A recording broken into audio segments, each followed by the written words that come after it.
All right, so today we're doing something a little different. We're not diving into new technology or some big historical event. Instead, we're looking at the one tool we use to understand everything, our own minds. And specifically, we're going to talk about 7 traps that even the sharpest people fall into.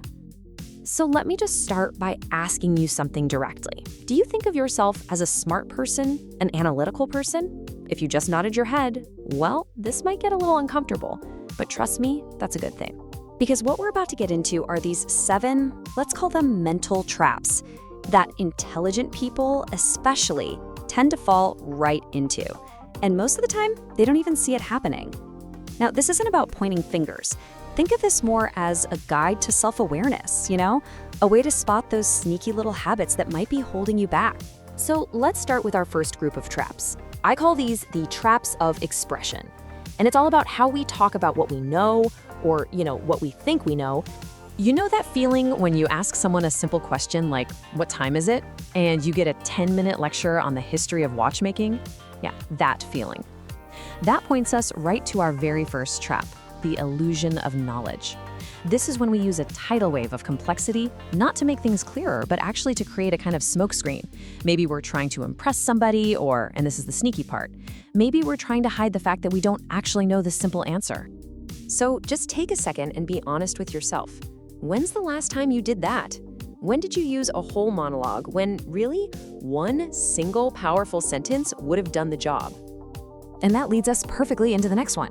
You ever hear someone use a huge fancy word when a simple one would work just fine? Like using ameliorate instead of just improve.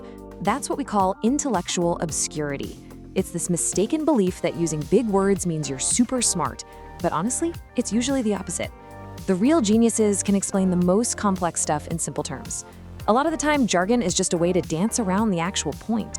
So the question for you here is, have you been using words as a shield lately? To keep people at a distance, or just to make something sound way more complicated than it actually is? Okay, let's move on to our second category, the traps of information. And this is a big one for our modern world. It's all about how we deal with the fire hose of knowledge that's constantly pointed at us. I want you to picture your web browser right now. Go on, seriously. How many tabs are open? A dozen? 50? All those articles you're gonna read later, right? Well, that is the perfect picture of our third trap. It's another flavor of the illusion of knowledge. See, this is where we mistake collecting information for actually learning it. Saving all those articles and bookmarking all those videos, man, it feels so productive, doesn't it? But unless we actually use that information, it's not learning. It's just digital hoarding. So think about this past week. All that stuff you consumed, the articles, the podcasts, the videos. How much of it did you actually apply, like really use in your life? All right, this next one has a great name. It's called mental cardio. You know what this is. It's when you're doing all this research and planning for a big project, and it totally feels like you're making progress. But in reality, you're just running on a treadmill, going nowhere. The research itself becomes the goal. It's this super sneaky form of procrastination that lets you feel busy without ever taking the risk of actually doing anything. So you gotta ask yourself a tough question. Are you planning to do the thing, or is planning the thing you're doing? And of course, all that mental cardio can lead you straight into the next trap. Let's say you want to buy a new phone. Simple, right? So you start researching. You read reviews, you watch comparison videos, you look at every single spec sheet. And pretty soon, you're so completely overwhelmed with information that you just give up. You don't buy anything. Sound familiar? That, my friends, is analysis paralysis. It's when your amazing analytical mind, the part of you that's so good at seeing all the angles, actually turns against you. It sees too many options, and you just freeze. So, what's your version of that? What's that big decision you've been researching for way, way too long, just stuck in the mud of too much information? Okay, this brings us to our last section, and this one can be the toughest to face. We're talking about the traps of ego. This is where our own self-image starts to get in the way of us actually getting better. Think about the last time you were in a heated argument with someone, and be honest. Were you really listening to what they were saying, or were you just reloading, waiting for them to take a breath so you could fire off your next point? That's a textbook sign of motivated reasoning. It's when your goal isn't to get closer to the truth, it's just to win the argument. You hunt for any piece of evidence that backs you up, and you completely ignore anything that doesn't. It makes you feel right, but it's the enemy of actually being right.